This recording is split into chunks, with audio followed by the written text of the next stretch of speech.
Hello guys, আপনাদেরকে দেখাইতেছি আজ বাজার থেকে কি কি নিয়ে আসলো বাজার করে। এখানে নিয়ে আসলো কিন্তু কাঁচামরিচগুলো কিন্তু অনেক সুন্দর। আর এখানে আলু নিয়ে এসেছিল, এই যে আলুগুলো এখানে ঢেলে নিলাম, অনেকগুলো আলু আনছে। আর এখানে বেগুন আনছে, বেগুনটা কিন্তু অনেক মোটা। আর এখানে আনছে সিম, টমেটো, কাঁচা টমেটো, সিম। আর এখানে তেলের বোতল আনছে একটা। আর এটা কিন্তু ভাজাপুরি খাওয়ার জন্য আমি তেলের বোতলটা আনাইছি। আর আমরা কিন্তু সরিষার তেল খাই, এটা অবশ্যই আপনারা জানেন। আর আনছে মুরগি। আর আনছে লাউ, সাদের লাউ। বানাইলো মরে বইরাগি। লাউটা কিন্তু অনেক বড়,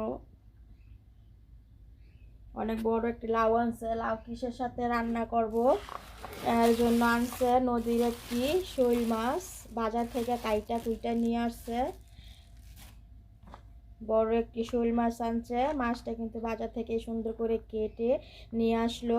আর যে বাজার করে, যে পুরুষের কাঁধে বাজারের দায়িত্বটা সেই পুরুষই বুঝে বাজারের দায়িত্বটা যে কত কঠিন আর কত কষ্টকর।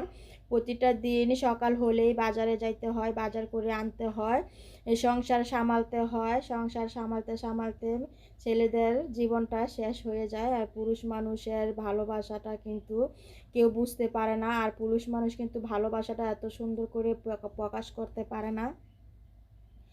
এর জন্য কিন্তু পুরুষ মানুষের মনটাও কেউ বুঝতে পারে না। আর যে পুরুষ প্রকাশ করতে পারে সেই পুরুষগুলো কিন্তু আসলে মানে ভালোবাসে না, ওরা দুষ্টুমি করে এত কিছু প্রকাশ করে ফেলে। আর প্রকাশ করা পুরুষদেরকেই কিন্তু মেয়েরা আসলে অনেক ভালোবাসে। আর যে পুরুষেরা কিন্তু ভিতরে ভিতরে মনে মনে কথাগুলো